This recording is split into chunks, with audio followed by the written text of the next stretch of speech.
정치평론가 이강윤의 오늘.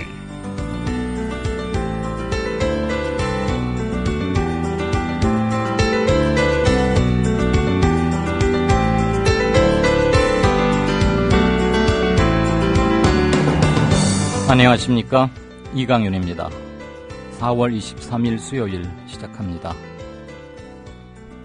세월호에서 시신으로 발견된 학생들, 학생증을 손에 꼭 움켜쥐고 있는 경우가 많다고 합니다. 엄마 아빠가 나중에라도 자신을 쉽게 찾을 수 있도록 한 마지막 효도가 아닌가 싶어서 눈시월이 뜨거워집니다. 군사평론가 지만원 씨는 박근혜 정신 바짝 차려야 라는 글에서 세월호 사태를 이용해서 시체 장사를 벌이고 있다. 제2의 5.18 사태에 대비하라는 망언을 서슴지 않았습니다. 비통에 빠진 국민 대다수에게 또 한 번 비수를 들이댔습니다. 슬픔과 분노만으로는 희생자들 볼 낯이 없을 겁니다. 확실한 문책과 단죄, 그리고 국가 시스템의 재수립만이 이번 참사의 피해자분들께 최소한의 예의를 갖추는 게 아니겠습니까? 지만원 씨 류의 폐륜적 경거망동과 국론 분열 기도에 대해 분명한 응징과 처벌을 촉구합니다. 그렇지 않으면 지만원 류와 같은 뜻이라고 알겠습니다. 광고 듣고 시작하겠습니다. 몸에 좋은 흑마늘을 조합원들께 소개합니다. 대한민국 국민의 건강과 맛있고 영양 많은 식탁 문화를 만드는 자연 먹거리 마을의 대웅산 흑마늘. 방부제, 소금, 설탕도 가미하지 않은 100% 천연 발효식품. 흑마늘 가공 신지식 농업인장 강기표가 만든 대웅산 흑마늘. 조합원들께는 20% 할인해드리며 수익금의 10%는 미디어 협동조합에 기부를 합니다. 문의는 055-863-2321. 검색창에 자연 먹거리 마을을 검색하세요.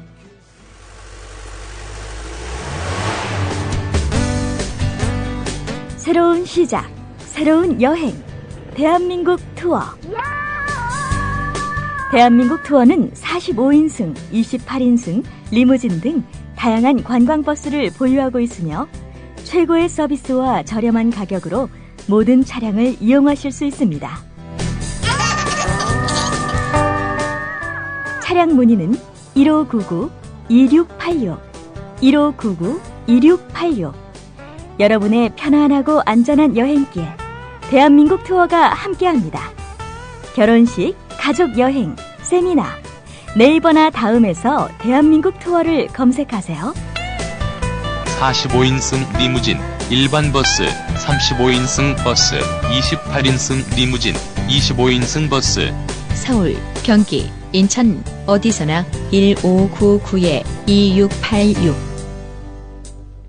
네, 오늘 저희가 준비한 순서는 이렇습니다. 우선 진도에 나가 있는 김 PD 연결해서 현장 소식 챙길 거고요. 경제 쟁점 코너에서는 청해진 해운 관계사들의 실체, 어제도 한번 다뤘었는데 좀 더 소상히 한 걸음 더 들어가 보겠습니다.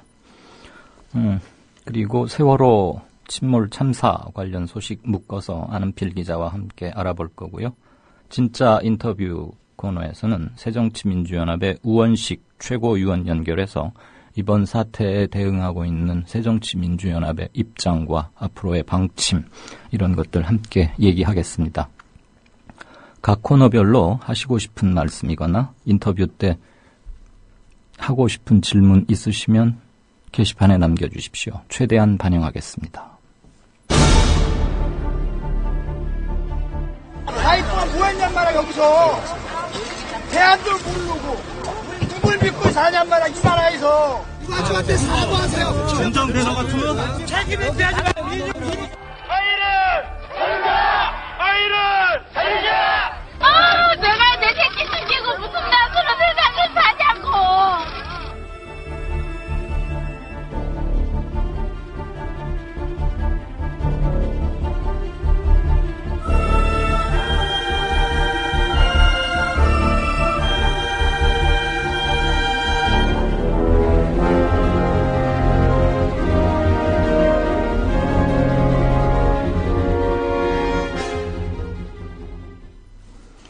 네, 진도에 나가 있는 국민라디오 김효진 PD 연결하겠습니다. 김 PD. 네, 범정부 사고대책본부가 꾸려진 진도 군청에 나와 있습니다. 네, 선내 수색 3, 4층에서 에어포켓이 발견되지 않았다고요? 네, 그렇습니다. 사고 여드레째인 오늘 이 관군 중심의 구조팀이 선내로 진입을 해서 미수색 객실 등을 중심으로 수색 작업을 벌였는데 기대했던 에어포켓, 이 침몰한 배의 식당이나 객실 내부에 공기가 남아있는 공간을 말하죠. 네. 이 에어포켓이 끝내 발견되지 않았다고 합니다. 대책본부 고명석 대변인이 조금 전에 전한 내용입니다. 마지막 신라 같은 희망이 결국은 에어포켓이었는데 이게 네. 없다는 것을 해경이 공식적으로 밝힌 거군요. 그렇습니다. 그러면 생존 가능성은 거의 없다. 참 네. 가슴 아프고 냉정하게 들리겠지만 이렇게 판단해야 할 시점에 이르는 겁니까? 네, 그렇게 봐야 될 것 같습니다. 네, 에어포켓은 없다지만 어쨌거나 그래도 수색 작업은 당연히 계속 해야 하는 거죠. 네. 오늘 이 시간까지의 수색 상황 좀 간추려 주십시오. 한마디로 이 선내 객실에 깊숙이 진입을 해서 보니 상황이 더 안 좋다. 이렇게 요약을 할 수가 있겠습니다.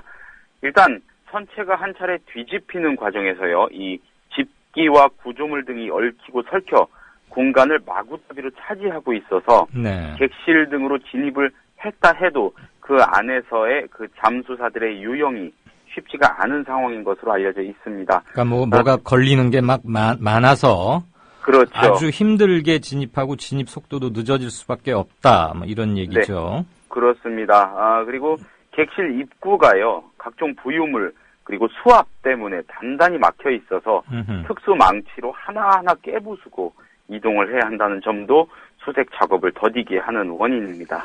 네. 뭐 쉽지 않으리라고 예상은 했습니다만 선내 네. 상황이 우리가 생각했던 것보다 훨씬 더 나쁜 모양이군요. 네, 시야도 그렇습니다. 좋지 않다는 말은 뭐 여러 번 했고. 예. 어쨌든 선내 3층 그리고 4층은 승객이 원래 많이 몰려있던 곳이고 그 방 네. 배정이 그렇게 돼 있지 않습니까? 네, 그렇습니다. 수습이 많을 거라고 예상을 했는데 오늘까지의 돌아가신 분들 수습 상황 어떻습니까? 예, 오늘 들어서 시신 수십 구가 추가로 수습이 됐습니다. 특히 4층 선미 쪽에서 많은 시신이 수습이 됐다고 하고요. 지금까지 확인된 사망자 수는 150명, 네. 실종자는 152명입니다. 그런데 특히 이 129번째 시신부터 150번째 시신까지 전원이 학생인 것으로 추정이 되고 있습니다. 네, 전부 다 학생이요. 네. 그리고 이 시간 현재로 사망자가 150명이요. 네, 그렇습니다. 실종자 152명. 네. 안타깝습니다. 지금 또 뭐 이게 이렇게 자꾸 이런 안 좋은 소식만 들려오는데요. 네. 수색 작업에 투입된 해경과 해군 잠수사들 네. 더 힘들어한다. 뭐 이런 네. 소식. 구체적으로 뭘 얘기하는 건가요? 네, 그렇습니다. 대책본부 쪽에서는 이 멀쩡한 사람이 없다 이런 말도 나옵니다. 네. 이른바 잠수병으로 알려진 감압병이라는 것에 시달리는 잠수사가 점점 늘고 있다는 건데 네. 이 감압병이라는 거는 깊은 바다에서요 압축된 공기를 들여 마실 때 폐를 통해 몸으로 들어가는 질소가 원인이라고 합니다. 네. 마비나 구토, 관절통, 난청 이런 것들을 유발한다고 알려져 있는데 현재 작업 중인 잠수사들의 경우 특히 마비 증세가 심하다고 하고요. 네. 아무래도 이 시계가 나빠서 선체를 더듬하면서 힘겹게 이동을 해야 하니까 다른 보통의 잠수보다도 무리가 좀 더 많이 따르는 게 아닐까 이렇게 분석을 해볼 수 있겠습니다. 네, 4년 전 천안함 사태 때도 우리가 익히 들었던 말이긴 하지만 그리고 충분히 예견했던 바이기는 하지만 네. 고생하시는 잠수부들에 대해서 감사한 마음 당연히 잊지 않고 있을 거고요. 네. 돌아가신 분들 그리고 아직 돌아오지 않은 자식, 가족을 기다리면서 애간장이 다 녹아버리는 가족들을 생각해서라도 이분들께서 조금 참아주시면 하는 염치 없는 부탁을 드리고 싶군요. 네, 그렇습니다. 아까 우리 김 PD 첫 번째 제 질문에 답하는 과정에서 네. 어제까지만 해도 민 관군 뭐 이렇게 하는데 네. 오늘은 민자를 빼고 네. 관군 수색이라 그랬죠. 네, 민간 침수사들 뭐 성명서 내고서 일부 철수하고 마찰이 네, 계속 그렇습니다. 심해다 왔는데 이 네. 대목 좀 가지런히 정리 좀 해주십시오. 네, 아까 정우하고 낮 프로그램에서 제가 자세히 한번 짚어드렸습니다만은 그 민간 잠수사들 있지 않습니까? 지금 팽목항에 현재 100명 정도 남아있다고 추정이 되고 있고 뭐 그 정확한 숫자에 대해서는 의견이 좀 분분합니다만은 네. 이분들이 지금까지 그 잠수 작업에서 대체로 배제가 되어 왔다고 합니다. 네. 근데 이거는 해경도 부인은 안 합니다. 이 사실 자체는. 그러니까 이분들 실력을 우리가 검증할 수도 없고 그리고 우리 요원들이 수백 명이 대기하고 있는데 굳이 이분들까지 지금 투입시키는 게 무리다. 이런 이유였습니다. 네. 오늘 오전에 이 팽목항에 대기 중인 민간 잠수 전문가들을 많이 만나서 얘기를 좀 나누어 본 결과고요. 말씀하셨던 상황도 벌어졌고요. 민간 잠수사 수중 투입 문제하고 관련한 인터뷰를 위해서 만났는데 네. 방금 전에 말씀드린 내용이 핵심이고 이 내용 많이 다뤘으니까 아무튼 이들이 공통적으로 하는 얘기가 네. 좀 주의 깊게 지켜볼 대목이 좀 있습니다. 네. 사고 당시 바지선 배치에 관한 부분입니다. 이런 지적을 하더라고요. 네. 세월호가 기울어져서 침몰하는 과정에 이 배 한쪽 끄트머리가 아직 수면 위로 드러나 있을 때가 있었습니다. 며칠 전까지는 그랬죠. 그랬습니다. 그게 네. 상당 시간 이어졌거든요. 네. 이 잠수 전문가들이 보기에는 아무리 늦어도 이때까지는 충분히 바지선이 근접할 수 있었다는 겁니다. 그렇다면 바지선을 최대한 빨리 투입해서 세월호 양 옆에 나란히 배치를 한 다음에요. 네. 두 바지선에 대형 체인 같은 걸 연결하고 이것이 세월호 밑으로 들어가 떠받치게 만들었어야 한다. 이런 주장을 공통적으로 목소리를 높여서 하더라고요. 그러니까 수색 및 군안 작업의 방식, 약간은 기술적인 그렇죠. 점은 있지만 그 네. 부분에 있어서 민간 잠수사들과 해경이나 해군 측과 좀 의견이 많이 엇갈렸다. 뭐 네. 이렇게 들리는데요. 네, 그렇게도 볼 수 지금 있겠습니다. 민간 잠수사들이 이구동성으로 그런 주장을 하고 계신다면, 네. 그러니까 이제 아직 선수가 완전히 출몰하기 전에 바지선을 네. 양쪽에 이렇게 하고 했다면, 네. 그럼 상황이 지금과는 어떻게 달라지는 거죠? 일단 적어도 한쪽 끄트머리라도 수면 위로 드러난 상태를 유지했다면요. 에어포켓이 굉장히 오래 형성돼 있었을 거란 게 이들의 주장입니다.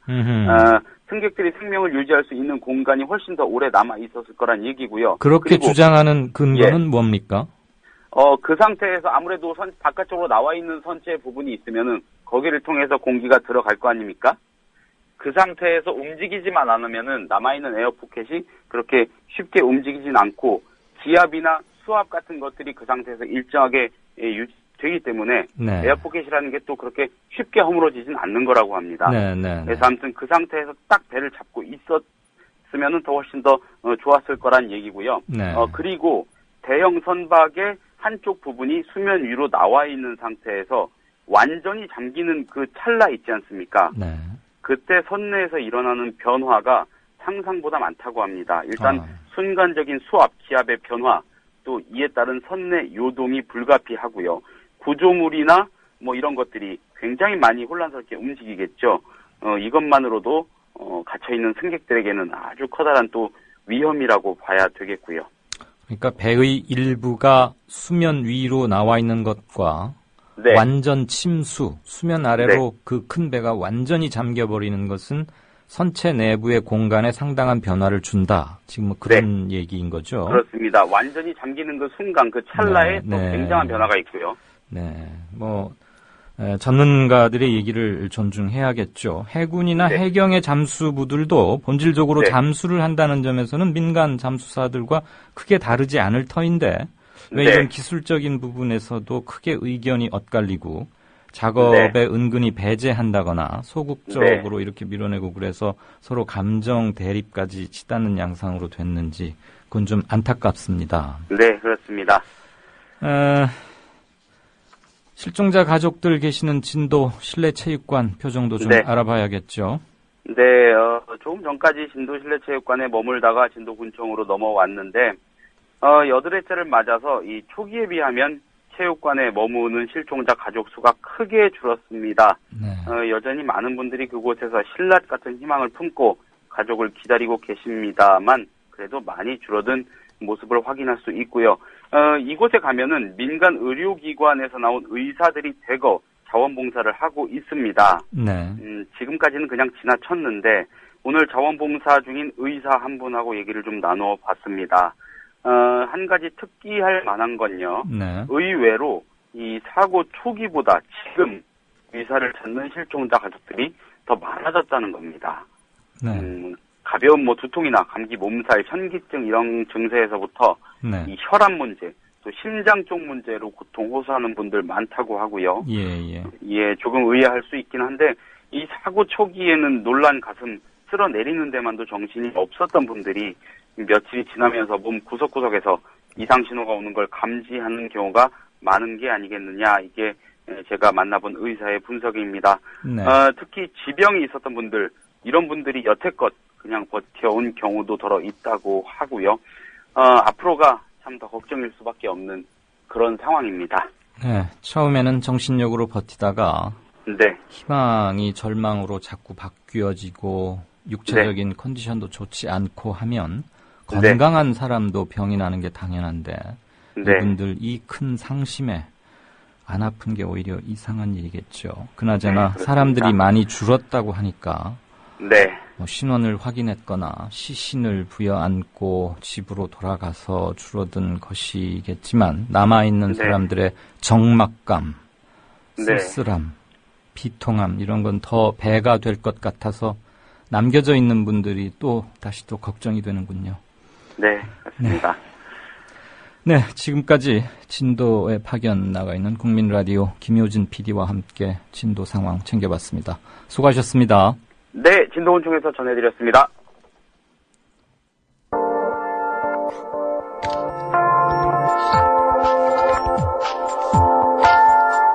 지금 여러분께서는 정치평론가 이강윤이 진행하는 국민라디오 시사 프로그램 이강윤의 오늘과 함께하고 계십니다.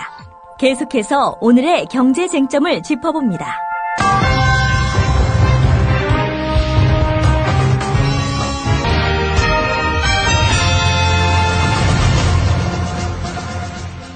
네, 경제 쟁점 들어가기 앞서서 우리 시청자 게시판 그리고 우리 이강윤의 오늘 그 후기 쓰는 곳 그리고 페이스북 이런 데 올라온 글들을 몇 개 말씀드리겠습니다. 우선 게시판 후기에는 무아입니다라는 닉네임을 쓰시는 분이 긴 글을 남기셨는데 마지막 귀절이 굉장히 뭉클하고 전하는 메시지가 큰 것 같아서 다는 읽어드리지 못하고 그 부분을 옮기겠습니다. 국민을 수장시키는 나라는 희망이 없습니다. 나라의 꿈나무들을 수장시키는 나라는 꿈이 없습니다. 희망과 꿈을 살리기 위해서는 이제 어른들이 일어서야 합니다. 지금 나부터. 네, 모아입니다. 님, 그 말씀 고맙습니다.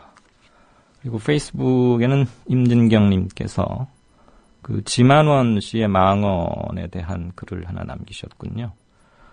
읽어드리겠습니다. 5.18에 대비하라고요? 사태의 심각성이 느껴지기는 하는 모양이지요.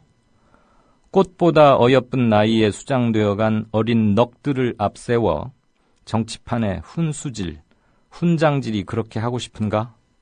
진혼사나 천도사는 아닐망정 영혼장서를 해서야 쓰겠는가? 인지상정이란 말이 있다. 지만원, 당신에게 그 상정이란 것이 있기나 한가? 아니, 상정은 고사하고 상식이라도 있기는 한가? 라는 글을 남겨주셨습니다. 고맙습니다.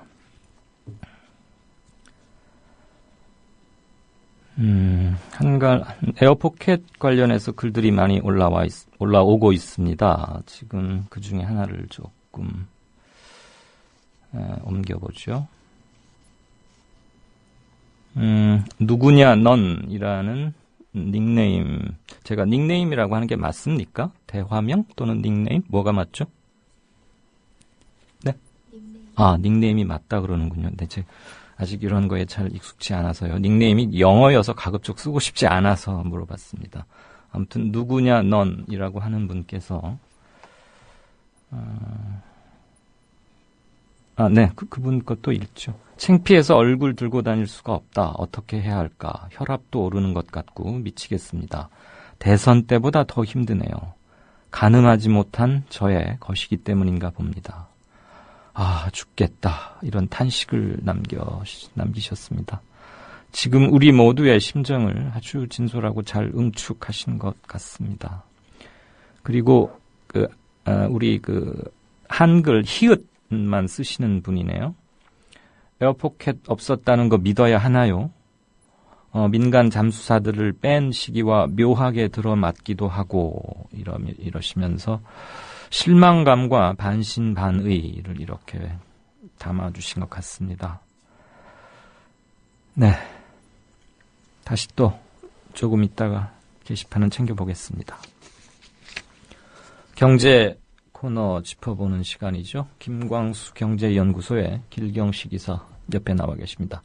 안녕하세요. 네, 안녕하세요. 어저께 우리 이제 청해진 해운 예. 실체 유병헌 씨 그런 걸 좀 알아봤고요. 그 부동산 관련해서 네. 우선 규모도 방대하고 그때가 또 해외 부동산 투자 및 취득 이런 게 강력하게 규제될 시기에 주로 취득이 됐었더라고요. 네. 그래서 어떤 루트로 돈을 빼서 가지고 가서 했는지 이런 것들 아무래도 궁금할 수밖에 없는데 그 부분을 좀 집중적으로 말씀해 주시겠어요? 일단 정부 당국에서 여러 가지 조사를 하면서 조금씩 그 사실들이 드러나고 있는데요.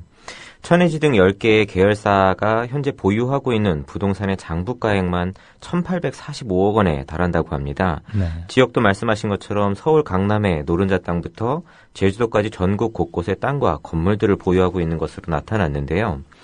이들 부동산은 수련원이라든지 생산 부지, 건물 등으로 시가 기준으로 따지게 되면 2천억 원대를 훌쩍 넘을 것으로 보여진다라고 합니다.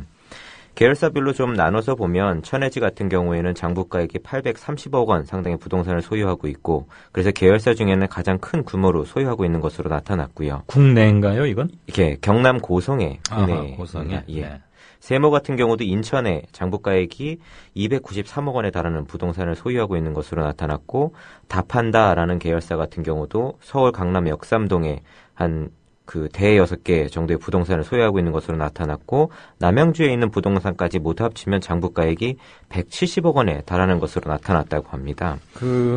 역삼동이나 남양주 그러면 예. 서울과 수도권에서 다 노른자 위로 꼽히는 지역들이네요. 예. 일단 그 지명을 들어보니까. 예. 네. 그리고요. 유병헌 전 회장 가족그룹 계열사 네. 감사 보고서 한번 살펴보셨죠? 예. 그 부분 좀 전해주시죠. 지금 감사 보고서 상에는 일단 드러나 있는 계열사가 13개 정도로 나타나고 있는데요. 네. 실질적으로 이제 규모가 좀 있고 상장이 되어 있는 정도 그런 계열사들만 현재 나타나 있는 거고 비상장되어 있는 그러니까 페이퍼 컴퍼니 같은 경우에는 네. 거의 드러나지 않을 가능성이 더 높아서 네. 전체적으로는 한 50여 개에 달할 것으로 현재 추정을 하고 있고 그렇게 많아요? 예. 그럴 경우에는 거기에 딸려 있는 부동산이라든지 여러 자산들이 더 있지 않을까라고 현재 추정이 되어 있는 상태입니다. 네. 게다가 지금 유 전 회장이나 아들들이 개인적으로 가지고 있는 또 주식이나 부동산 같은 경우는 따로 집계가 되고 있는데 이것도 1,600억 원 이상이 될 것으로 현재 추정이 되고 있어서 네. 어쨌든 전체적으로 합치게 되면 이 규모가 더욱더 커지게 될 것 같습니다. 그러면 지금 유 씨 부자 3명의 명의로 된 자산, 그러니까 동산 및 부동산 이런 게 완전히 파악이 안 되고 있다.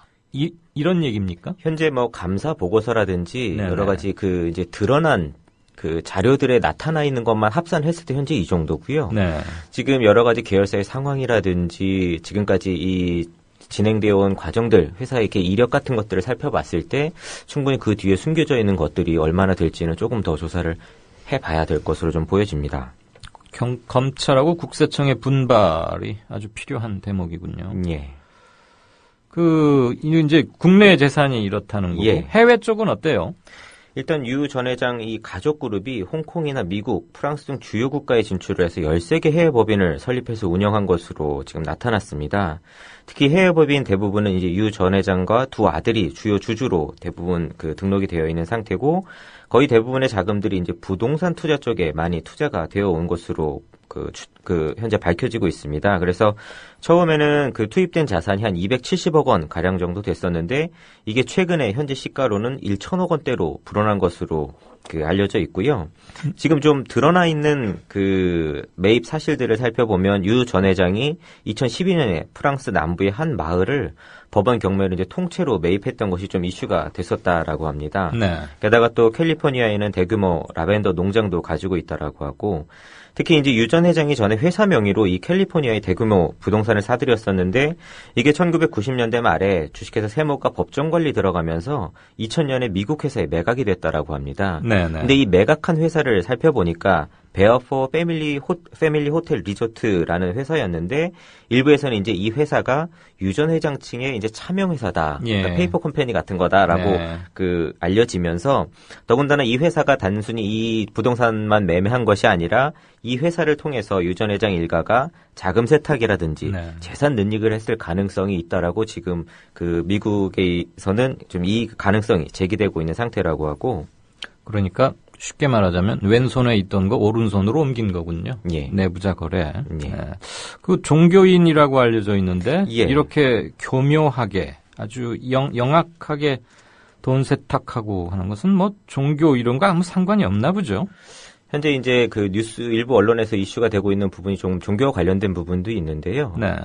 소위 이제 구원파라고 하는 복음 침례회 교단에서 200억 원 가까이를 이제 대출을 받은 걸로 나와 있습니다. 네. 게다가 제2금융권이라든지 시중은행 혹은 산업은행 쪽에서도 부실 대출 의혹이 있어서 이런 부분도 현재 좀 조사에 착수해 있는 상태라고 합니다. 대출 받은 돈이 유병언 씨 부자가 하는 각종 네. 사업체로 흘러들어간 게 아니겠느냐, 이런 예. 지금 그림인가 보죠. 맞습니다. 그나저나 말이에요. 예.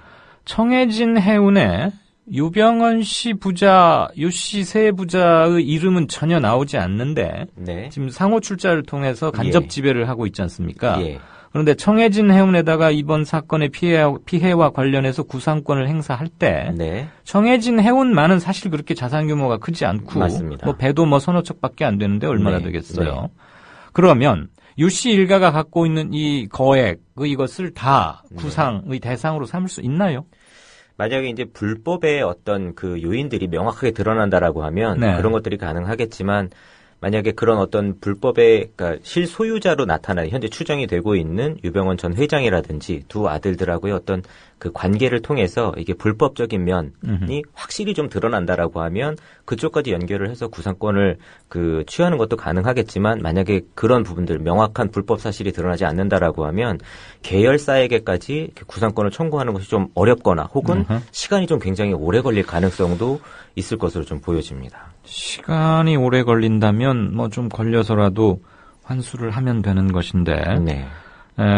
또 그렇다고 법 조항에 없는 네. 것을 특별하게 적용해서 이렇게 뺐다시피 할 수만도 없는 거니까. 그렇죠. 또 사법국가, 근대국가의 사법 체계도 이기도 하니까. 예. 오죽이 알아서 돈을 잘 숨겨놓고 빼놓고 했겠습니까마는, 예. 가격으로는 10억 원이 채 안 되던데, 어쨌거나 프랑스에 있는 조그만 마을, 주민이 150명인가 산다던데, 예. 그 마을을 통째로 사고, 아무튼 좀, 일반의 상상과는 많이 다릅니다. 예. 그래서 그런지 배 선사 운영도 아주 희한하게 했고, 이렇게 큰 참변을 부르는군요.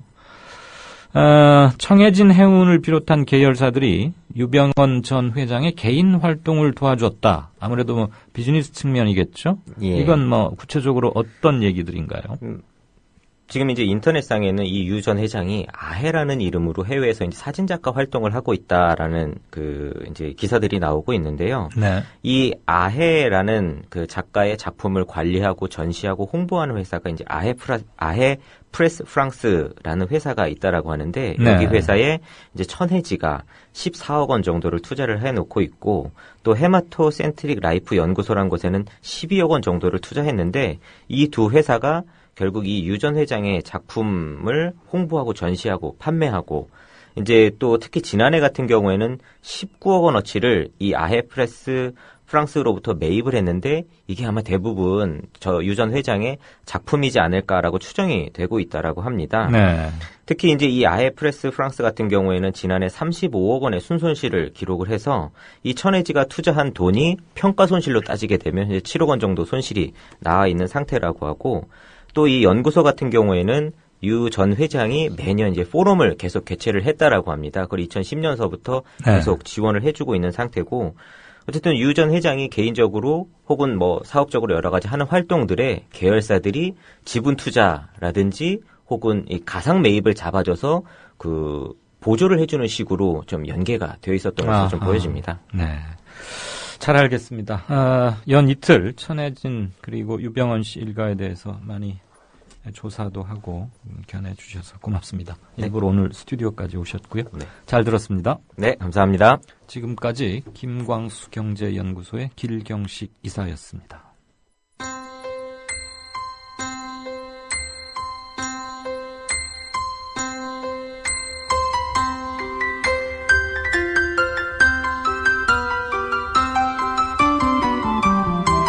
국민라디오 이강윤의 오늘 날씨 이야기입니다. 진도 해역은 어제에 이어 오늘도 하루 종일 맑은 날씨가 이어지고 있습니다. 현재 바람은 초속 2.7m로 불고 있고 파고는 0.5m입니다. 토요일 오전까지는 진도 해역의 날씨가 좋고 바람도 약하겠습니다. 하지만 토요일 오후부터 일요일까지 비가 내리면서 다시 강한 바람과 함께 파도도 높아질 것으로 보입니다. 오늘 전국이 대체로 맑은 날씨가 이어지고 있습니다. 미세먼지 농도는 전국이 보통 단계를 유지하겠지만 수도권 지역은 늦은 오후부터 밤 사이에 약간 나쁨 수준의 농도가 일시적으로 나타날 가능성이 있습니다. 오늘 낮 최고 기온은 서울이 24도, 청주 26도, 광주와 대구 26도로 어제보다 조금 높습니다. 내일도 전국이 대체로 맑겠습니다. 내일 아침 기온은 전국이 6도에서 15도로 오늘과 비슷하겠고요. 한낮 기온은 서울 26도, 전주 26도, 대구 27도 등 오늘보다 1, 2도가량 더 높겠습니다. 바다의 물결은 전 해상에서 최대 1.5m로 일겠습니다. 지금까지 변현주였습니다.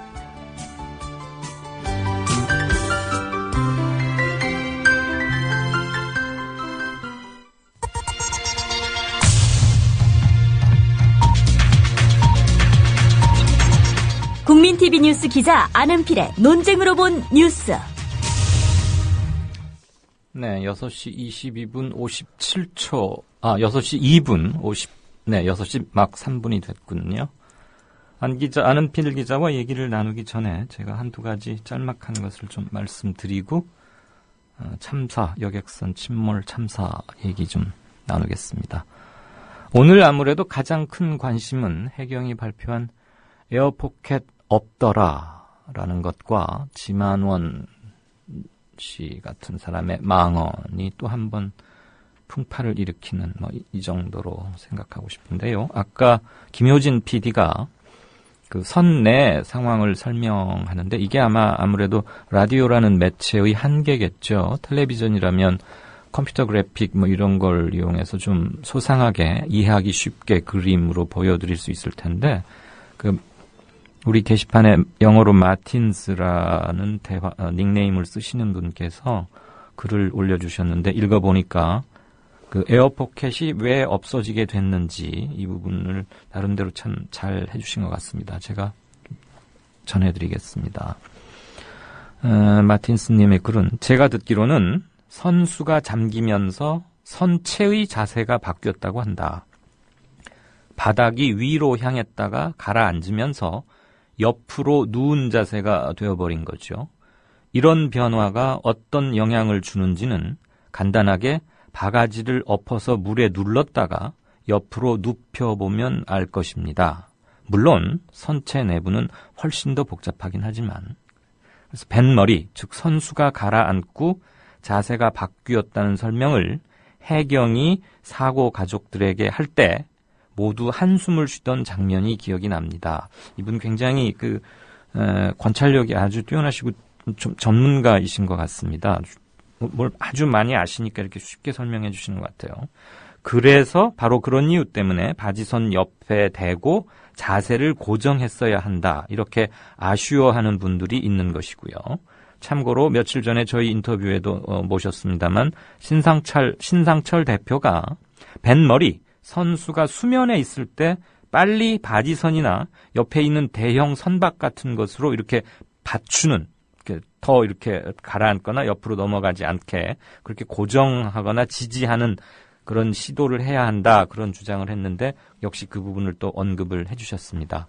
네, 바가지를 이렇게 눌렀다가 옆으로 눕혀보면 알겠다는 부분이 상당히 쉽게 연상이 되네요. 마틴스님 고맙습니다. 네, 오늘 드디어 150명 희생자가 지금 이 시간 현재 집계되고 있죠. 제가 이번 탑승자 전원 476명 아직까지 추정치인데 그중에 구조 비율을 한번 따져봤어요. 그랬더니 승무원은 총 29명 중에 23명이 구조됐습니다. 79.3% 구조율, 80%에 가깝죠. 일반 승객은 놀라지 마십시오. 이거보다 크게 떨어집니다. 35% 정도밖에 안 됩니다. 승무원들의 구조 생환율이 일반 승객의 그것보다 2배가 넘는 거지요. 그리고 특히 단원고 학생들만 따로 떼어놓고 보면 단원고 학생의 구조율은 21.6%, 22%쯤 될까요? 계산하기 좋게 그냥 5명 중에 4명은 아직 못 돌아오고 있다라는 겁니다.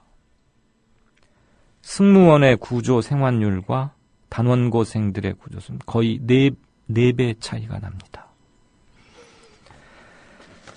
네, 국민라디오 안은필 기자와 함께 참사 소식 몇 가지 정리하겠습니다. 아까도 조금 언급이 어서 오십시오. 예, 안녕하십니까. 아까도 조금 언급이 됐습니다만 민간 잠수부 100여 명이 현장에서 철수했다고요?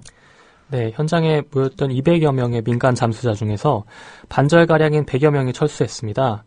한국수중환경협회의 황대영 중앙회장은 해경이 민간 잠수사 대다수를 배척하는 바람에 제대로 손 한번 못 쏘고 있다고 목소리를 높였는데요.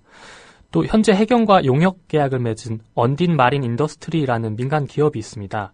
이 기업의 잠수사들은 지금 현장에 투입되고 있는데 이에 대해서 황 회장은 회사 사람들은 투입을 하면서 왜 우리는 막고 있는 것이냐. 어제도 민간 잠수사 20명 정도가 하루 종일 배 위에서 대기만 하다가 철수했다고 말했습니다. 네. 황 회장은 해경 측에 민간 회사 돈 벌어먹기 위한 것 아니냐고 이렇게 약간 극단적으로 보일 수 있는 항의까지도 했습니다. 그렇게 험한 말까지 오고 간 거예요? 이거에 대해서 사고대책본부 어떤 해명을 내놓던가요? 예, 고명석 대변인은 한정된 장소에 모든 사람이 들어가면 오히려 구조에 방해가 되기 때문에 검증된 인원을 적절히 배치하기 위한 것이라고 주장했습니다. 현장의 지휘 통제는 지금 해경이 맡고 있는데요. 해경, 해군, 소방방재청, 민간 잠수사 이렇게 민관군 잠수사들에 대한 효율적인 지휘 체계가 없어서 지시와 이행이 겉돌고 또 혼선이 빚어진 것으로 보입니다. 네. 17일부터 22일까지 5차례의 수색에 동참했다가 철수한 한 민간 다이버의 말이 있습니다. 명령에 따라서 일사불란하게 움직이는 수색이 절실했지만 그러지 못했다. 이렇게 전했습니다. 네. 검찰 합수부 수사에서도 이렇게 좋다. 키를 가지고, 그러니까 자동차로 말하면 핸들이라고 할 수 있겠죠. 생각보다 많이 돌아가 버렸다. 이런 얘기가 처음부터 나왔잖아요. 예. 세월호의 조타기가 고장난 채로 운행됐다는 증거가 제시가 됐다고요? 예, 앞서서 1등 항해사가 조타기가 고장났을 수도 있다라고 증언했었는데요. 네. 세월호 선장이 지난 4월 1일에 조타기를 고쳐달라 이런 수리 신청서를 회사에 제출했습니다. 조타기의 전원 접속이 불량하기 때문에 근본적으로 고쳐달라는 내용인데요. 하지만 그 뒤에 청해진 해운은 아무런 조치를 취하지 않은 것으로 확인됐습니다. 청해진 해운의 조타기 수리를 담당하고 있는 협력업체도 수리 의뢰를 받지도 않았고 최근에 수리를 한 적도 없다 이렇게 말했습니다. 네. 조타기는 말씀하신 대로 핸들 같은 그런 건데요. 이게 고장난 것을 알고도 청해진 해운은 세월호를 보름 넘게 시켜서는 안 될 운행을 시킨 그런 상황입니다. 네.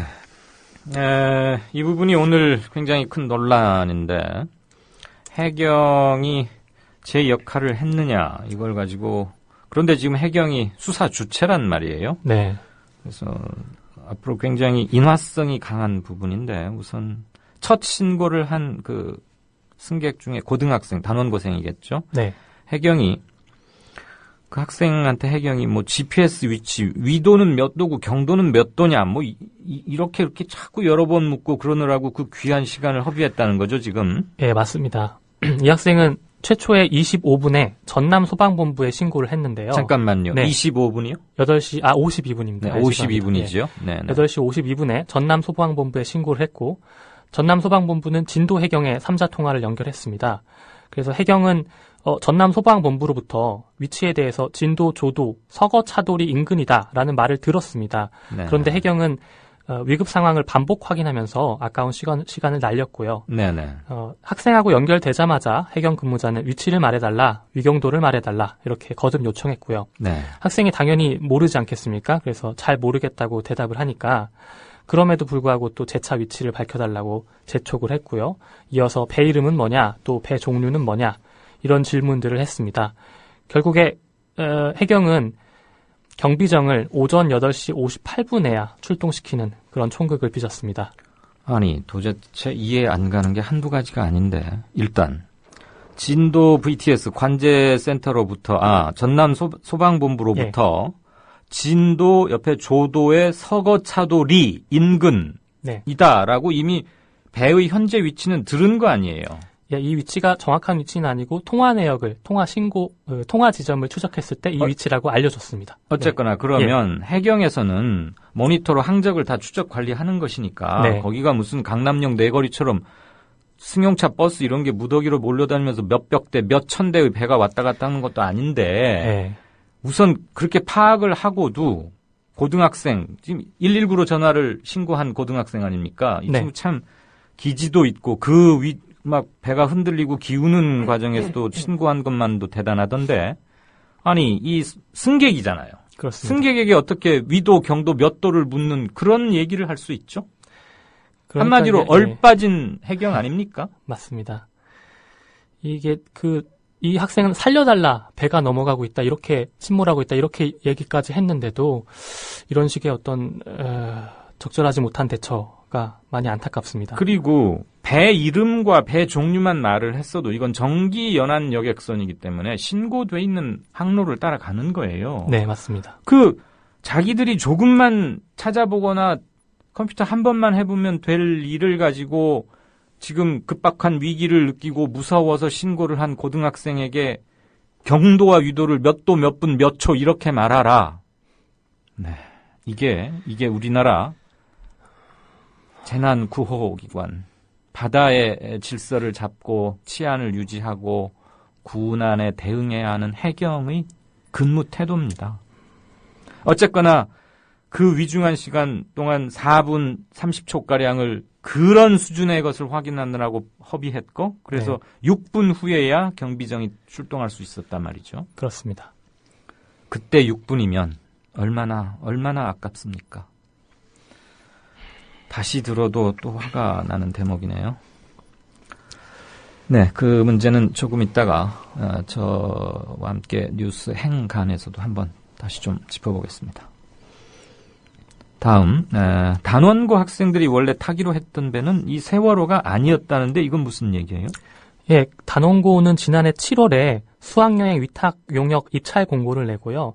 학생들이 탈 제주행 선박으로 오하 마나호를 제안했습니다. 이 오하 마나호 역시 세월호와 비슷한 급의 청해진 해운의 배입니다.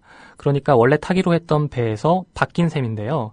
이에 대해서 단원고 관계자는 말해줄 수 없다. 모든 언론 창구는 경기도교육청 대변인실을 통해 하겠다. 이렇게 일축했고요. 네. 단원고 수학여행을 담당한 여행사 측도 세월호로 변경한 이유는 청해진 해운 측에 문의해라. 이렇게 말했습니다. 뭐 대표적인 떠넘기기 핑퐁하는 거네요. 네, 여기서 그렇게, 물어봐라, 저기 가서 물어봐라, 나는 모르겠다. 네. 그래서 이 부분도 왜 원래 타기로 했던 배가 아니라 세월호로 바뀌었는지에 대해서 좀 더 밝혀져야 할 것 같습니다. 알겠습니다. 조금 전에 유병헌 씨 얘기 나눠봤는데 유씨 일가 3부자에 대해서 압수수색 오늘 검찰이 했죠? 네, 맞습니다. 청해진 해운 관계자 30여 명을 출국 금지시켰던 검찰이요. 오늘은 유병헌 전 세모그룹 회장의 자택, 그리고 청해진 해운 관계사, 또 관련 종교단체 사무실 등을 전격 압수수색했습니다. 이 중에는 기독교 복음 침례회와 관련된 종교단체 사무실도 포함이 됐는데요.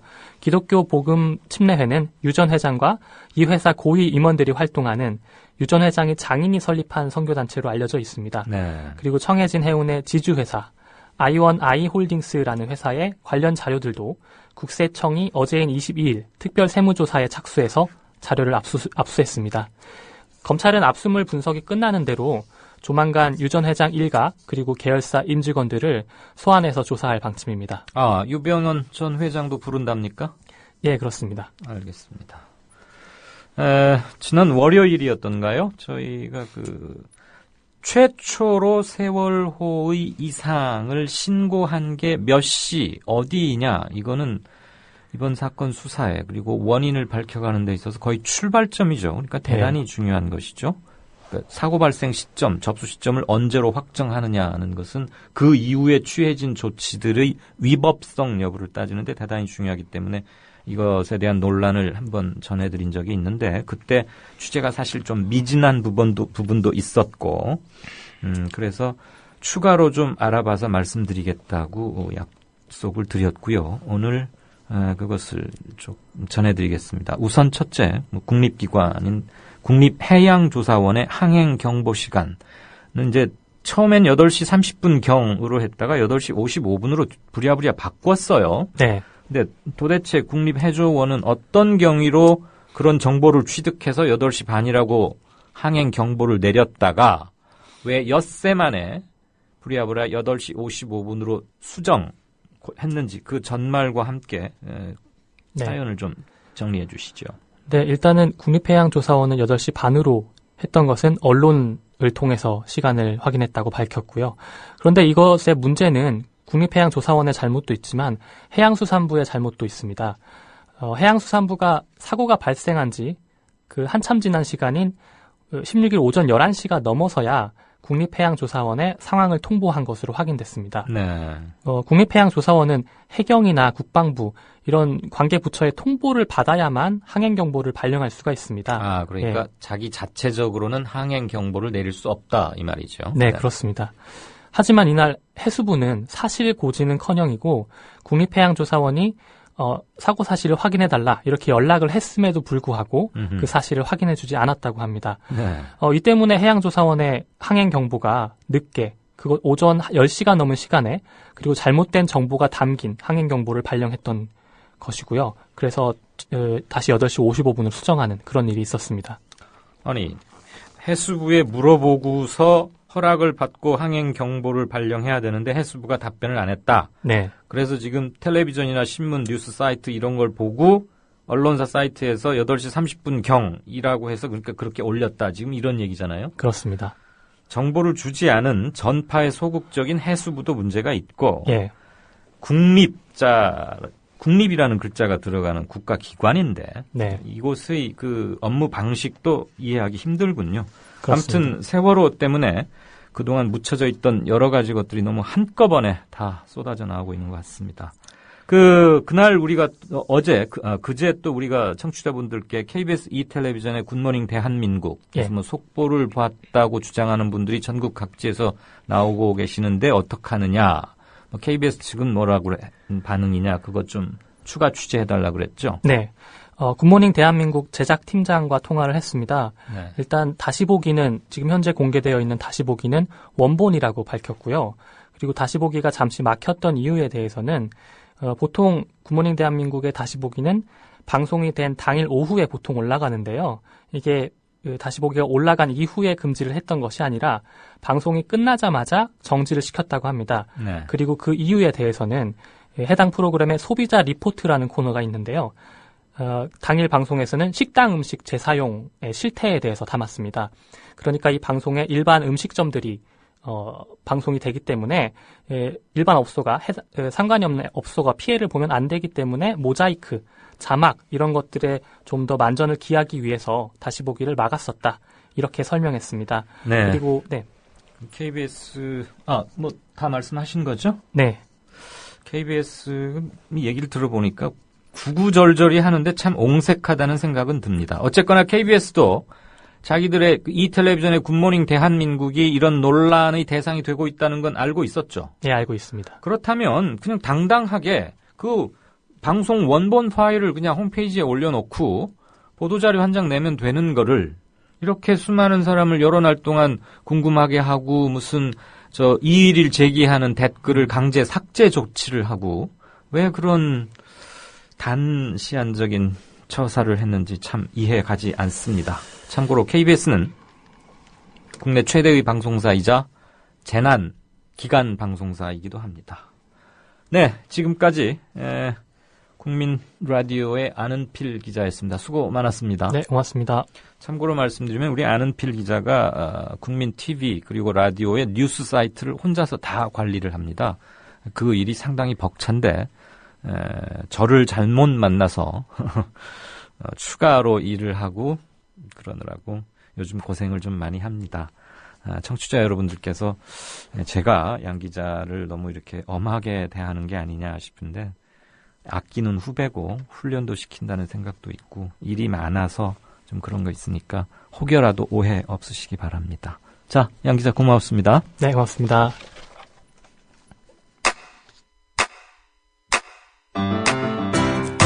국민 라디오 지지하는 4가지 방법 아시나요? 다운로드하기, 별점 주기, 댓글 달기, 구독하기. 국민 라디오를 보다 많은 이들에게 전할 수 있는 가장 손쉬운 방법. 다운로드하기, 별점 주기, 댓글 달기, 구독하기.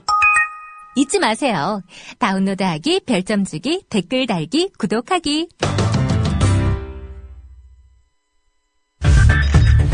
이강윤의 오늘. 이제는 정가 산책으로 함께합니다. 정치권 동향 생생하게 풀어드릴 분은요. 네, 한국일보 양정대 기자 나와 있습니까? 네, 안녕하세요. 안녕하세요. 제가 오프닝에서도 말씀을 드렸습니다만 보수 논객들 정신이 있는 겁니까? 아니면 한국인이 맞는 겁니까? 왜 그렇게 이상한 말들을 계속 쏟아놓고 있는 거죠? 정말 정신 나간 소리다 뭐 이렇게밖에 말씀을 드릴 수가 없을 것 같은데요. 네. 지만원 씨가 자신이 운영하는 인터넷 사이트에다가 이 글을 올렸는데요. 이 세월호 참사에 대한 이 국민적 분노를 시체 장사로 이렇게 매도를 하면서 박근혜 대통령이 제2의 5.18 폭동에 단단히 대비해야 된다. 이런 말도 안 되는 얘기를 했습니다. 혹시 그 지만원 씨하고 통화해봤어요?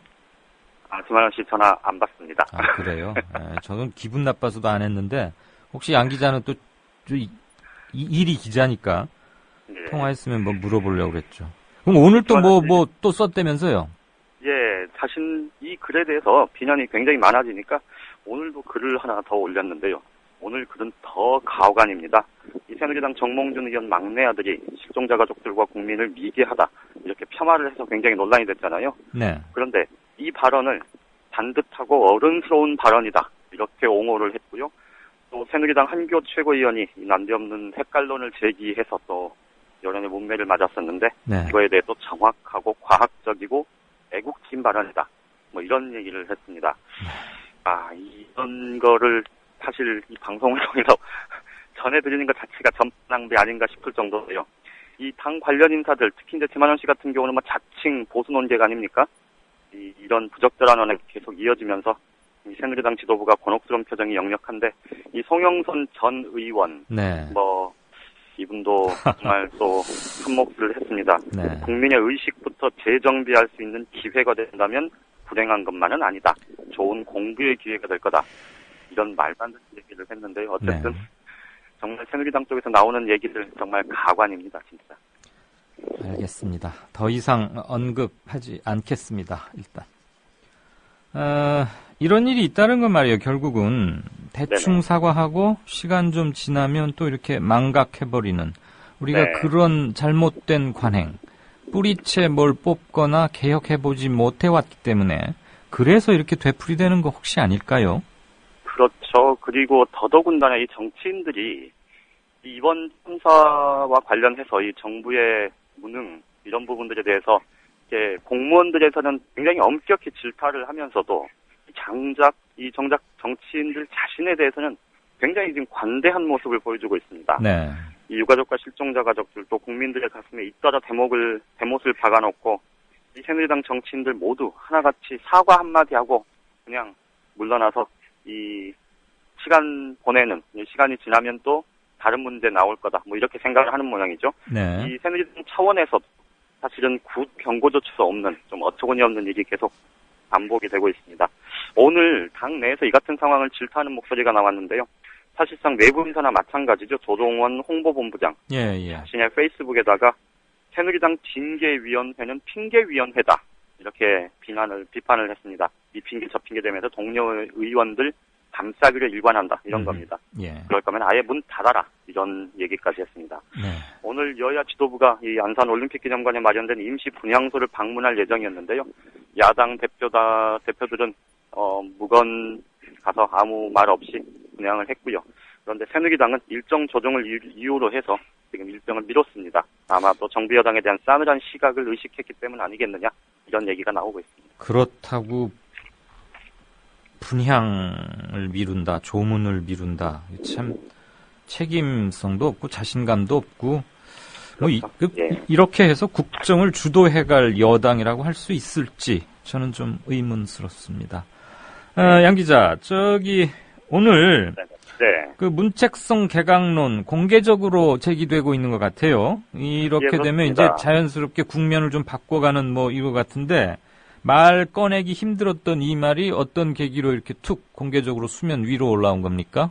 일단 어제 제가 새누리당 내부 분위기 대체로 지금 개각이 불가피하지 않겠느냐 이런 공감대가 좀 확산되고 있다 이런 말씀을 전해드렸었는데요. 네. 오늘은 야권에서 내각 총사퇴 요구가 공개적으로 나왔습니다. 새정치민주연합의 설훈 의원이요 오늘 기획재정위원회 전체 회의에서 이 현호석 경제부총리에게 모든 국무위원이 함께 물러나면서 상황을 수습하는 방안을 박근혜 대통령에게 건의해야 하는 것 아니냐 이렇게 얘기를 했습니다. 지금 상황을 수습하는 중이기 때문에 이런 말씀드리는 게 어떨지 모르겠다. 이렇게 전제를 달긴 했지만 이 여야를 통틀어서 공개석상에서 내각 책임론, 정부 책임론을 제기하면서 내각의 총사퇴를 거론하는 사례입니다. 지금 앞서도 말씀을 드렸습니다만 지금 새누리당 내에서도 그런 분위기가 좀 있다 이런 말씀드렸는데요. 오늘 새누리당에서 추재선 의원 20명 정도가 지금 가입을 해 있는 혁신연대 모임이 있는데요. 오늘 오찬 점심을 같이 먹으면서 이런저런 현안 문제를 좀 논의를 했다고 하는데요. 여기에서도 개각 필요성에 대한 얘기들이 좀 오갔다고 합니다. 특히 정홍원 총리를 비롯해서 일부 책임부처 장관들의 이름이 구체적으로 거명이 되기도 했다고 하거든요. 그런데 이제 당 상황에서는 어찌 보면 지금은 당에서 먼저 이 문제를 좀 공론화하는 것 자체는 좀 부담스러운 듯 일단 거기 간사인 김영우 의원은 통일된 견해는 아니고 이런저런 얘기하다가 자연스럽게 얘기들이 좀 나왔다. 이렇게 지금 전해왔는데요. 전체적으로 보면 이 개각 문제 앞서 말씀하셨듯이 이게 이제 조금 상황이 정리가 되고 나면 정부의 무능, 무책임, 책임 소재에 대한 부분들이 반드시 거론이 될 텐데 이 문제 좀 어떻게 좀 해결해 나가는지 지켜봐야 될 것 같습니다. 네, 청와대가 어느 시기를 택해서 어느 만큼의 규모, 폭으로 누구를 내치고 누구를 새로 넣느냐, 그게 좀 관심이 되겠군요. 네, 오늘 정가 소식 잘 들었습니다. 지금까지 한국일보 정치부의 양정대 기자였습니다. 고맙습니다. 네, 고맙습니다. 네. 지난 21일 보도돼 큰 파장을 일으킨 정몽준 새누리당 의원 아들의 망언. 아버지는 사과하고 제 막내 아들의 철없는 행동에 아버지로서 죄송하기 그지 없습니다.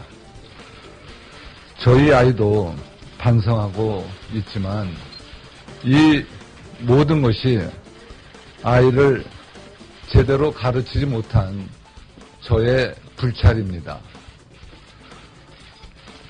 이번 일로 마음에 상처를 입으신 유가족과 실종자 가족 그리고 국민 여러분께 다시 한번 진심으로 사죄드립니다.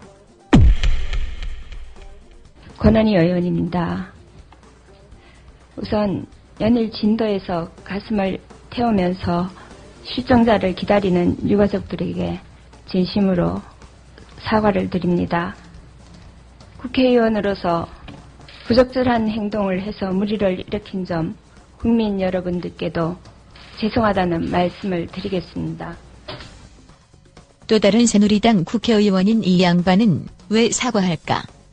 일요일 인터넷을 보다가 우연히 그 글들을 접하게 되었습니다. 제가 봤을 때 진도 영상이나 밀양 송전탑 사진에 두 분이 똑같은 분이 나왔습니다. 그래서 제가 사실 놀랐습니다. 아, 이런 일이 있으면 안 되겠구나. 그래서 그 사진을 사실 제가 펴서 제 페이스북에 올렸습니다. 댓글을 단 분들 중에 밀양 사진에 진도 동영상에 나온 두 분이 더 쉬워진 것 같다는 분이 있었습니다. 그래서 제가 자세히 살펴보니 내 귀퉁이에 더 씌워진 흔적이 있었습니다. 그래서 바로 내리고 이른바 일베르의 친구들에게 낚이신 새누리당 국회의원. 하여간 사과하셨고. 네, 진짜 인터뷰 시간입니다. 새정치민주연합이 다시 입을 열었습니다. 세월호 참사 국면 일주일간 대외적인 입장 표명을 극도로 자제했던 새정치민주연합인데요. 오늘 세월호 침몰 사고와 관련해서 검찰 합동수사본부가 해경에 대해서는 수사 대상에서 제외하고 있다. 해경은 피의자 신분으로 분명한 수사 대상, 이렇게 천명을 했습니다. 당은 침몰사고 대책위원회 진상조사팀을 만들었는데요. 그 위원장을 맡은 우원식 최고위원을 좀 만나보겠습니다. 우 의원님 나와 계십니까? 네, 안녕하세요. 우원식입니다. 네, 안녕하십니까. 세월호 참사를 정치 공세에 활용해서는 안 된다. 뭐 이런 판단이었겠죠. 극도로 발언을 자제하는 게 분위기상 맞긴 했는데, 그랬다가 오늘 이렇게 해경에 대해서 구체적으로 적시하면서 얘기를 하고 나온 그 과정을 좀 듣고 싶네요. 무엇보다 지금까지 세월호 안에 있는 실종자들의 구조 활동이 가장 중요한 문제였기 때문에 네. 구조 활동에 도움이 되지 않는다고 저희들이 판단을 했고, 또한 가뜩이나 비통한 가족들의 마음을 다치지 않게 우선 혹시라도 남아있을 생존자들을 구조하는 그런 일들에 전념해야 된다는 차원에서 네. 당에서 그리고 저희 대책위 차원에서 그 발언을 자제하자 이렇게 결정을 해서 절제하고 있었습니다. 네. 그런데 이제 저희들이 아직은 본격적으로 이야기하는 건 아닌데요. 이 해경은 여러 가지 문제가 많이 있거든요. 예. 근데 이 해경에 대해서 지금 검경에서 같이 이 해경과 같이 수사를 하고 있기 때문에 어떻게 그것을 수사할 수 있겠는가. 네. 이렇게 이야기하면서 수사 대상에서 빼는 것 같이 이야기를 했어요. 예, 예. 근데 이런 결정적으로 이런 문제가 있는 겁니다. 이 모든 선박은 운항 중에 해경 소속의 연안관제센터 그리고 해수부 소속의 항만관제센터에 배 정확한 현황을 통신으로 보고하게 돼 있고, 네. 또 보고가 안 되면 그걸 확인하게 돼 있습니다. 네, 네. 그런데 우리가 확인해 보니까 세월호의 경우에 제주관제센터, 즉 여기에다만 통신 채널을 맞춰놓고 인천에서부터 운항을 해오면서 진도 수역에 들어서고 나서도 진도 관제센터와 전혀 통신을 하지 않았어요. 네, 네. 이게 7시 8분에 들어섰는데 9시 7분까지 전혀 통신이 없었습니다. 9시 7분이 사고가 났을 때인데 네. 이것은 세월호도 규정을 어기지 않은 것입니다만 해경 소속의 진도관제센터도 세월호를 먼저 호출을 해서 세월호 상태를 확인하는 것, 그리고 그 의무를 지키지 않은 거거든요. 예. 그렇게 함으로 해서 세월호의 선체 이상을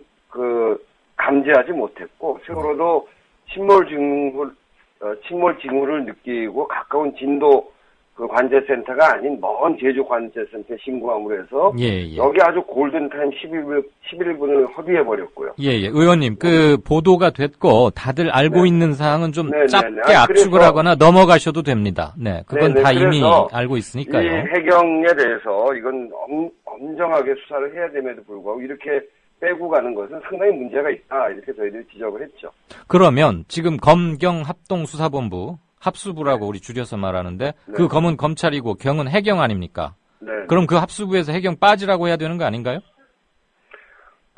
저희들이 이제 그렇게 보고 있습니다. 근데 해경에서 한 역할도 있습니다만 그럼에도 불구하고 함께 수사를 하더라도 그 지금 이 문제가 되고 있는 그 진도관제센터 그리고 목포 해경 여기는 조사 대상에다 넣어서 조사를 해야죠. 아하, 네네. 그러니까 조사의 주체이기도 하고 초동 대응에서 문제가 있었던 부분은 조사의 대상이 되기도 해야 한다. 네, 그렇습니다. 그런데 어쨌거나 조사의 주체인 해경이 해경을 또 조사한다는 게 사실 힘들기는 해요. 그래서 저는 힘들면 저희는 해경도 뭐 역할도 있었고 또 그렇기 때문에 해경도 함께 조사하는 게 맞다고는 봅니다만 그게 힘들면 검찰이 나서서 독자적으로 문제가 있는 해경 쪽을 조사하면 되는 일이죠. 네. 어쨌거나 이 부분이 초동 대응과 관련해서 사태가 커지는 그 발화점이 되기도 했고 지금 국민들이 대단히 안타까워하고 분노하는 대목이 바로 이 지점이기 때문에 검경 합수부이긴 하지만 해경에 대해서는 명확한 수사는 있어야겠다. 물론 세월호가 1차적으로 잘못한 건 맞지만 해경은 구명하러 가서도 배 안에 진입도 하지 않고 그냥 나오는 사람들, 물에 떠 있는 사람들 건져오긴 그런 정도밖에 한 게 아니지 않습니까? 그런 것들은 좀 확실히 있어야 될 것 같고요. 가장 중요한 거는 진도관제센터가 진도관제센터 구역으로 들어오면 그 세월호가 먼저 신고를 해야 되는데 신고를 안 하면 그건 이제 배로 확인할 수 있거든요. 그러면 거기에다 니네 왜 신고를 안 하냐? 니네 들어왔냐? 지금부터 우리가 관리한다. 이렇게 했어야 되는 겁니다. 근데 그걸 2시간 동안 안 하고 그 사이에 사고가 난 거거든요. 그래서 사고의 초기 징후를 발견하지 못했고 대응을 못한 거죠. 알겠습니다. 그게 가장 큰 문제입니다. 새정치민주연합의 최고위원 자격으로가 아니고요. 국회의원은 개개인이 헌법기관이니까 헌법기관인 우원식 의원께 하나 여쭤보겠습니다. 그저께 대통령이 청와대에서 공무원들 가만두지 않겠다, 엄단하겠다 그러면서 최고 책임자인 자신의 책임은 슬쩍 이렇게 빠져나와 버린 셈이 된 거잖아요. 자기 예하에 있는 그 공무원들이 잘못해서 지금 이렇게 악화되고 한 건데 단계별로 조사해서 엄단하겠다. 이렇게 대통령이 책임에서 슬슬쩍 물러나서 옆으로 비켜서는 것 온당하다고 보십니까? 그 문제에 관해서는 그 박근혜 대통령께서 심판자를 자처하는 문제에 대해서는 사실 총체적인 진상규명 과정에서 할 말이 많을 겁니다. 과거에 대통령이 국가적으로 큰 재난이 생기면 그 재난의 원인을 또 밝히기 위해서 엄정하게도 해야 됩니다만 그분들이 또 정부이기 때문에 정부를 대표하는 분으로서 그리고 그런 사건의 총체적인 책임자로서 또 그런 위치에도 있으신 거거든요. 그런 점에서 심판자인 것만을 자처하는 문제에 대해서는 저희들이 앞으로 여러 가지 형태로 이야기를 하게 될 겁니다. 네, 앞으로 이야기를 하시겠지만, 어떤 타이밍을 고려하는 것도 정치겠지만, 이런 부분은 즉각적인 어떤 반응과 지적, 문제에 대한 지적, 이런 게 있어야 하지 않을까 하는 상당한. 그 문제는 지금은 아직까지 그 세월호 안에 있는 그 혹시나 있을 생존자를 찾기 위해서 그 가족들이 정말 혼신의 노력을 다하고 있고 정말 애간장이 끊어지는 고통을 겪고 있는데 그것을 먼저 수습하는 게 더 먼저고 더 중요한 문제라고 봐서 저희가 뭐 대통령에 대해서 그 부적절함에 대해서 지적하고 그런 거는 조금 미뤄놔도 된다 이렇게 생각합니다. 전체적인 구조 활동을 위해서 잠시 좀 참고 있다 뭐 이런 말씀으로 일단 듣겠습니다. 네, 우원식 최고위원께서는 그 새정치연합 대책위원장도 맡으셨는데요. 진상조사팀에서 어디 가서 무슨 활동을 해서 뭘 파악하시려고 주로 하시는 거죠? 이제 진상조사팀을 이제 오늘 구성을 했습니다. 저희 대책위원회는 사고 직후에 구성을 했고, 그 안에, 진상조사팀은 구성을 했는데, 그동안 지금까지는 이제 앞에서도 말씀드렸듯이 구조 때문에 이런 정치권에서 말을 아끼고 있는 상황입니다만, 예. 이제 그 소 잃고 외양간이라도 고치려면 왜 소를 잃어버렸는지 진상부터 파악해야 되지 않겠습니까? 그래서 예. 준비에 들어가 있는 건데, 대체적으로 이런 문제들을 저희가 중요하게 봅니다. 우선 1차적인 구조 의무가 있는 선장 및 선원들의 비열한 도피 과정, 그리고 왜 그렇게 책임감이 없었는지 이런 전반에 관해서 살펴봐야 되겠고요. 두 번째는 세월호 침몰 후에 구조 활동에 가장 중요했던 1시간 동안 네. 해경 등이 효과적인 구조 활동을 벌이지 못한 이유가 뭔지, 그리고 세 번째는 검경합동수사본부가 2차에 걸쳐서 항적에 관해서 일관적이지 못한 발표로 해서 혼란을 가중시키고 있는데 네. 이 항적 문제는 침몰 원인하고 연결되거든요. 그렇죠. 침몰 원인이 정확하게 무엇인지 밝혀야 될 겁니다. 네. 그리고 네 번째는 이 과정에서 검경이 해경에 대해서 수사할 계획이 없다는 식으로 무책임하게 봐주기 의혹이 있는 부분에 대해서도 검증을 해야 되고요. 예. 다섯 번째는 세월호의 수입, 불법 개조, 안전점검 부실 등 일련의 총체적인 선박안전 부재가 어떤 구조적인 원인에서 비롯됐는지. 여섯 번째는 제대로 작동되지 못한 정부 차원의 재난관리 능력의 무능함이 왜 비롯된 건지, 어디서부터 시작된 건지, 구조적인 문제는 무엇인지, 이런 것들을 밝혀내는 일이 이 진상규명팀에서 준비를 해서 시작해야 될 일이고, 그렇게 준비가 되면 결국 국회 상임위를 통해서 이런 문제들을 밝혀나가게 될 겁니다. 네, 거의 뭐 A부터 Z까지를 다 언급하신 걸로 의혹은 물론 높이 사고요. 그게 잘 진척될 수 있을지 필요하다면 선택과 집중해서 한두 가지만이라도 확실히 밝혀내고 징치하는 그런 명실상부한 진상조사팀이자 위원회 활동이 됐으면 하는 생각을 갖게 됩니다. 예, 저희가 민생 정당을 표방하고 나섰는데 이거야말로 민생 문제이기 때문에 그렇죠. 정말 혼신의 힘을 쏟아서 지금 이 상황 속에서 국민들이 느끼고 있는 것은 국가가 있는가 이런 생각을 하고 계시지 않겠어요? 그렇죠. 이거는 방금 우 의원님 민생이라고 그러셨는데 민생 이전의 생존의 문제가 아닐까 싶습니다. 그래서 조금 다른 얘기 하나. 네네. 정홍원 총리는 지금 고급 펜션에 머문다 그러고요. 아니 그런 거 시콜콜하게 트집 잡자는 건 아닌데 조금 들어보세요. 강병규 안전행정부 장관, 재난 주무부처 장관 맞죠?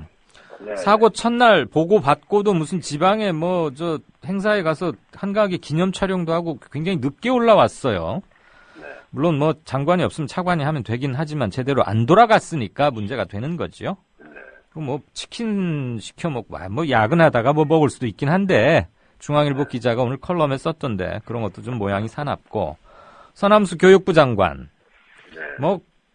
라면 먹어야죠. 먹을 수 있는데 정서를 감안해서 옆에는 식음을 전폐하다시피 하는 분들이 있는데 다른 곳에 가서 좀 들어가서 먹어도 되고 더군다나 민경욱 청와대 대변인인 사람 라면에 계란을 넣은 것도 아니고 냄비에 팔팔 끓여 먹은 것도 아니고 컵라면 좀 먹었는데 어떠냐는 식으로 청와대 대변인 짤이 왜 이렇게 터가 센지 참들. 일련의 이런 것들 어떻게 보세요? 저도 대책위원장으로서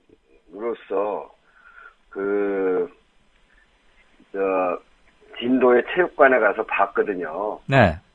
거기 정말 오열하는 분들, 그리고 링겔 꽂고 있는 분들, 그런 분들 보면서 정말 죄송한 마음이 앞서더라고요. 근데 이제 그런 더 얘기할 필요는 없고요. 정부의 대응 자세를 여쭤보는 겁니다. 그러니까. 네. 하여튼 정말 부적절한 거죠. 고위 관료들의 어처구니 없는 이런 행위가. 예. 정부가 아주 총체적인 무능을 질타하는 국민들의 시선이 아직도 제대로 느껴지지 않고 있는 것 같습니다. 그거를 좀 야당으로서 확실하게 꼬집어주고 정신 바짝 차리게 하는 게 야당 역할 아니겠어요? 네, 그렇습니다. 말씀하십시오. 저희들이 이미 이런 문제들을 제기하기 시작했고요. 네네. 이제 첫째는 지금 실종자 가족들이 실종된 분들 찾는 일에 몰두하고 있기 때문에 네. 거기에 저희들도 함께 하면서 이런 문제들을 지적해 나가고 있고 네. 저희들도 이제 그런 기간들을 거쳐가면서 도저히 국민으로서 뭐 꼭 야당으로서가 아니라 국민으로서 도저히 참을 수 없는 일들에 대해서는 이야기하기 시작을 했기 때문에 네. 정말 그분들한테 다시 부탁드리면 온 국민이 충격 속에서 일상생활마다 슬픔에 잠겨 있는데 네. 언행 하나하나를 더욱 신중하게 네. 해야 됩니다. 이렇게 높으신 분들이 이렇게 하니 국민이 도대체 누굴 믿겠습니까? 역시 정말 너무나 한심하다 이렇게 생각합니다. 역시 우리 우원식 의원님께서는 참 점잖으시군요. 그 고위공직자들이나 청와대의 부적절한 태도 이런 것들 부탁이 아니고 저는 질타를 해야 된다고 생각하고요. 한 명의 생존자를 위해서라도 힘을 한 곳에 모으고 근신하고 웃음도 삼가고 자숙하고 하는 건 맞지만 야당 의원들은 여전히 목소리를 크게 내야 한다고 저는 제 생각이 짧아서인지는 몰라도 저는 그렇게 생각하거든요. 그때 지적하고 해야 되는데 일테면 그 연장선상에서 한 가지만 여쭙겠습니다. 박근혜 대통령이나 국방부가 유언비어 근절 아주 2, 3일 전부터 크게 강조하고 나섰고 대대적인 조사 단속한다고 했습니다. 물론 근거 없는 그리고 내부 교란을 노리는 목적을 갖는 카더라 방송이나 유언비어의 의도적인 유포는 당연히 제지되어야 하는 것이지만 구조자 숫자, 생존자 숫자, 실종자 숫자, 심지어는 최종 승선 인원조차도 아직 잘 파악하지 못하는 정부가 진짜 유언비어의 진원지다. 이렇게 말하는 사람들 굉장히 많습니다. 인터넷에 들어가면 바로 보실 수 있어요. 우 의원님께서도 보셨으리라고 보는데 그건 어떻게 생각하십니까? 저도 그렇게 얘기했습니다. 이 정부가 사건 초기에 승선 인원을 제대로 파악하고 구조 상황에 대해서 정확한 정보 공개를 하고 또 그것을 국민들에게 브리핑하고 그렇게 했다면 여러 유언비어는 정말 이렇게 난무하지 않았을 겁니다. 이렇게 유언비어가 생기는 이유는 정부가 이야기하는 유언비어가 많아진 이유는 정부가 제 역할을 제대로 못했기 때문에 생겨난 문제거든요. 네. 예, 그런 점들에 대해서 이것을 유언비어 유포에 대해서 엄벌한다 이 얘기만 할 것이 아니라 정부가 해야 할 일을 먼저 제대로 해야 된다. 저는 그렇게 말씀드립니다. 예, 그런 말은 일주일 동안 입 닫고 계시지 말고 필요할 때는 말씀을 해주셨으면 국민들 상처받고 분노하는 게 조금이라도 좀 풀리지 않았을까 하는 아쉬움이 좀 듭니다. 어쨌거나 여야 현재 지금 정치 일정 전면 중단했고요. 교착 상태인데 6.4 선거 늦추자 아예 7월 30일 날 치르게 돼 있는 국회 재보선하고 함께 하자 이런 얘기 있어요. 찬성하십니까? 우리가 전쟁이 일어났을 때도 선거는 그대로 치렀습니다. 네. 이번 일로 해서 결국은 이번 일들을 국민들이 어떻게 판단하시는가 이런 것들도 다 선거 결과로 나타나게 될 테고요. 네. 그리고 이번 이 세월호 사건의 침몰 사건에 있어서 정부가 어떻게 했는지를 국민들이 어떻게 보고 있는가 네. 이런 것들이 선거를 통해서 들어갈 텐데 그거를 미루자고 하는 것은 저희들이 있을 수 없다 이렇게 생각하고요. 네. 어쨌든 지금은 선거를 미루자고 하는 것이 중요한 것이 아니라 네. 이 사건에 대해서 제대로 된 대책을 세우고 네. 빨리 이 문제를 해결하고 국민들 이 불안해하는 마음을 빨리 해결하는 그런 정부의 모습을 보이는 것이 우선이다 이렇게 말씀을 드립니다. 그러면은 지방선거가 6.4 얼마 안 남았는데 언제쯤 재개 들어갑니까? 인양하고 다 장례식 끝나고 그렇게 됩니까? 아니면 인양이 지금 언제 될지 모르는데요. 전체적인 상황을 봐가면서 네. 저희들이 판단해 가겠습니다. 그럼 앞으로도 상당 기간 동안 정치 휴직이 수면 하에서만 움직이는 그런 상황이 조금 더 지속된다고 봐야 되겠네요. 그럴 수 있습니다. 국민들의 마음이 정치를 바라보기가 너무 힘들기 때문에 네. 그건 조금 더 시간이 걸려야 되겠죠. 네. 저희 게시판에 아주 실시간으로 굉장히 많은 글이 쏟아지고 있습니다. 제가 그것을 다 소화할 수는 도저히 없는 노릇인데 우 의원님 출연한다고 미리 예고를 했더니 여러분께서 견해 또는 질문을 주셨어요. 그중에 한 분 야당 미워라는 닉네임을 쓰신 분 걸 골랐습니다. 야당 미워하시는 분이니까 잘 들으셔야 될 것 같네요. 이강윤 평론가님, 세민년 우원식 의원께 지금까지 뭐하다 이제와 나오셨냐고 여쭤봐 주시고요. 이거는 아까 조금 대답이 되긴 한 것 같습니다만 필요하다고, 보충 설명이 필요하다고 생각되시면 하시고요. 한 말씀 더 드리죠. 이번 선거에서 세월호 참사를 선거에 이용해서 조금 덕을 보려는, 그러니까 어쨌거나 정부 여당에 대해서 굉장히 반감, 민심의 이반이 생겼을 테니까 그거 반사 이익을 야당이 보려는 생각은 아예 하지 마라. 국민들 정부 여당만큼이나 무력한 야당에 대해서도 많이 화나 있다. 이런 얘기 반드시 제가 꼭 전해드립니다. 지금까지 뭐하고 이제 나오셨나요? 이 부분에 대해서는 짧게 답변 부탁합니다. 네, 오늘 아침 한 신문에 보면 저희 민주당 안에 저와 다른 분이 견해 차이가 드러나 있을 겁니다. 네. 전공론으로 가자라고 하는 주장을 제가 했고요. 또 다른 분은 아직도 때가 아니다 이렇게 이야기를 했는데 네. 그런 고민이 저희들한테 있죠. 근데 어제도 가족들이 진도에서 호소문을 냈어요. 네. 진상규명보다는 구조 작업이 먼저입니다. 이렇게 가족들의 호소, 이것도 역시 우리 국민들 또 정치권이 받아 안아야 되는 문제 아니겠습니까? 알겠습니다. 그래서 그런 것들을 조절해 가면서 그렇지만 따질 건 따지고 바르게 잡을 건 잡고 이렇게 해서 그 과정에서 저희들이 진상조사팀도 만들고 지난 월요일부터 이 문제 제기를 아주 세게 하기 시작한 겁니다. 그래서 이제 진상조사팀 만들어서 저희들이 야당으로서 또는 우리 국민을 대변하고 있는 세력으로서 충분히 열심히 해나가겠다 하는 말씀 드리겠습니다. 예, 모처럼 야당 의원을 모셨는데 지금 국민들 화나 계시는 지점이 어딘지는 잘 파악하고 계시리라고 믿습니다. 네. 딱 하나인 것 같습니다. 정부, 대통령, 그리고 정치하는 사람들에게 바라는 것은 일본 같은 96% 해상 군안에 성공하는 그런 선진적인 거 말고 미국이나 유럽처럼 잘하는 거 말고 제발 경거망동, 넋 빠진 일이나 하지 말아달라 이거거든요. 그러니까 아니 넋 빠진 일이나 하지 말는 게 아니고 잘해야죠. 그만큼 절망해 있기 때문에 우선 그거라도 그렇게 해달라는 겁니다. 그리고 대통령께 야당 의원으로서 강력히 발언하셔야 된다는 게 많은 사람의 뜻이고 지금 이거 팟빵.com이라는 데 들어가셔서 보좌관 시켜서 로그인 방법 알려달라고 해서 보시면 바로 확인할 수 있으세요. 네네. 제가 지금 부풀리는 거 아니고요. 아무튼 네, 그런 목소리 잘 듣고 있습니다. 네, 듣기만 하시지 말고 정치란 타이밍 아닙니까? 제가 정치의 대가 앞에서 이런 말씀 드리는 건 좀 무례한 것일 수 있지만 그때 적시적기에 해소해 주는 것. 그래서 야당과 정치의 필요성을 우리가 계속 느낄 수 있도록 앞으로 좀 더 잘 해주셨지만 더 많은 분발을 부탁드린다는 말씀 청취자를 대신해서 드립니다. 네, 그러겠습니다. 네, 고마웠습니다.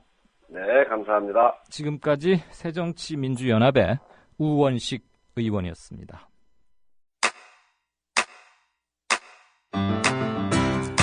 국민라디오 지지하는 4가지 방법 아시나요? 다운로드하기, 별점 주기, 댓글 달기, 구독하기. 국민라디오를 보다 많은 이들에게 전할 수 있는 가장 손쉬운 방법. 다운로드하기, 별점 주기, 댓글 달기, 구독하기. 잊지 마세요. 다운로드하기, 별점 주기, 댓글 달기, 구독하기.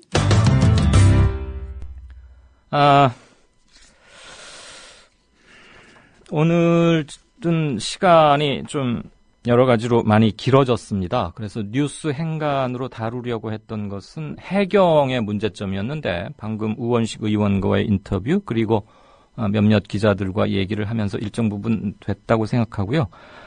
시사주간지 시사인의 기사 한 대목으로 오늘 제 클로징을 대신하겠습니다.